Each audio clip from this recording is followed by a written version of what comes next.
Hi అండి, నమస్తే. Welcome back to Rekha home things. మేమైతే పని మీద బయటకు వెళ్ళినప్పుడు ఇక్కడ రోడ్ సైడ్ ఒక హోటల్ అయితే చూసామండి. ఇక్కడ రోడ్ సైడ్ మీల్స్ అయితే ఉన్నాయి. మా పిల్లలు ఇంకా రోజు ఇంటి దగ్గర తిన్నాం కదా, ఇక్కడికి వెళ్ళి తిందాం అన్నారు. సరే అని చెప్పి ఇక్కడికి వెళ్ళామండి. ఇక్కడైతే బాగున్నాయి ఐటమ్స్ అయితే. వెజ్, నాన్ వెజ్ రెండు రకాలు ఉన్నాయి. ఇప్పుడు మేము చూపించేది అయితే ఫస్ట్ వెజ్. ఇక్కడ నుంచి కూడా మనకి నాన్ వెజ్ కర్రీలు అనేది స్టార్ట్ అవుతాయి. ఇక్కడ నాన్ వెజ్లో వచ్చి చికెన్ కుర్మా, ఇది వచ్చి బోటి కర్రీ తినేవాళ్ళకి మట్టుకి చాలా బాగుంటుందండి. అందరూ తినలేరు, దీని టేస్ట్ అయితే అందరికీ నచ్చదు కదా. ఇది వచ్చి గోంగూర చికెన్, ఈ కర్రీ. ఇది వచ్చి చికెన్ ఫ్రై.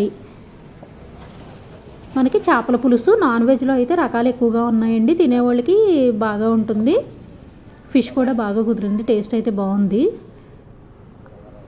ఇది వచ్చి బగారా రైస్. ఈ టమాటా పచ్చడి అండి. ఇక్కడ పాపడ్స్, మజ్జిగ కూడా ఉన్నాయి. ఇక్కడ మనకి మీల్స్ వచ్చి అన్లిమిటెడ్ మీల్స్. ఇదిగోండి, ఇక్కడ ప్రకాష్ ఫుడ్ కోర్ట్ అని మియాపూర్ నుంచి మనం గండిమైసమ్మ వెళ్ళే రూట్లో ఉంటుంది. రోడ్ సైడే కనిపిస్తుంది మనకి హోటల్ అనేది. ఇక్కడ ఏదైనా కూడా చికెన్ బిర్యానీ, చికెన్ రైస్ ఇవన్నీ కూడా 100 రూపీసే. మనకు ఒక కర్రీ తోటి అలాగే ఇస్తారు. లేదు అంటే bagara rice with chicken curry అలా కూడా తీసుకోవచ్చు. మేమైతే నాన్ వెజ్ మీల్ ఒకటి, వెజ్ మీల్ ఒకటి తీసుకున్నాము. నాన్ వెజ్లో ఇప్పుడు వచ్చి రైస్ పెట్టి తర్వాత చికెన్ ఫ్రై అండి. ఇది చికెన్ ఫ్రై తీసుకున్నాము. అలాగే ఇది చికెన్ కుర్మా కూడా వేశారు. ఇది చిక్కటి గ్రేవీతో చేశారు ఈ కర్రీ అనేది.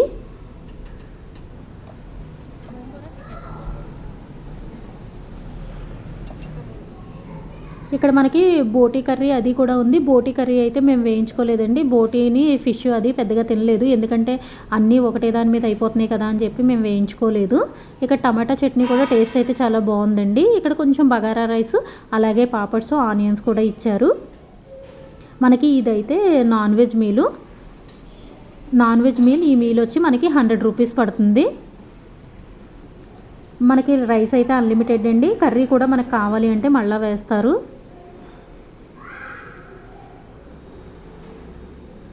మేము ఓన్లీ కొంచెం టేస్ట్కి మాత్రమే వేయించుకున్నాం. మీరు కావాలంటే కర్రీ ఇంకా వేయించుకోవచ్చు.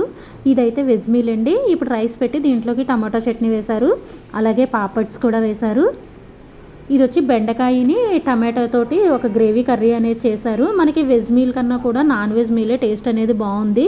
వెజ్ మీల్లో బెండకాయ కర్రీ అవి అంత టేస్ట్ అనిపించలేదు. టమాటా చట్నీ ఒకటే బాగుంది అనిపించింది. పప్పు, సాంబారు ఇవన్నీ కామన్గానే ఉన్నాయండి. ఇదైతే వెజ్ మీల్ మనకు వచ్చి. ఇప్పుడైతే మేము ఇదిగోండి చికెన్ కర్రీతో తింటున్నాము. చికెన్ కర్రీ అయితే కొద్దిగా స్పైస్ అనిపించింది, కానీ టేస్ట్ అయితే చాలా బాగుంది. ముక్క కూడా చాలా మెత్తగా ఉడికింది. ఒకవేళ మీరు ఎప్పుడైనా సరే ఈ రూట్లో వస్తే కనుక ఈ మీల్ని ట్రై చేయండి. కాస్ట్ కూడా మనకి చాలా రీజనబుల్గా ఉంది. ఈ వీడియో కనుక నచ్చితే లైక్ చేయండి. మన రేఖా హోమ్ థింగ్ ఛానల్ని సబ్స్క్రైబ్ చేసుకోండి. Thank you for watching.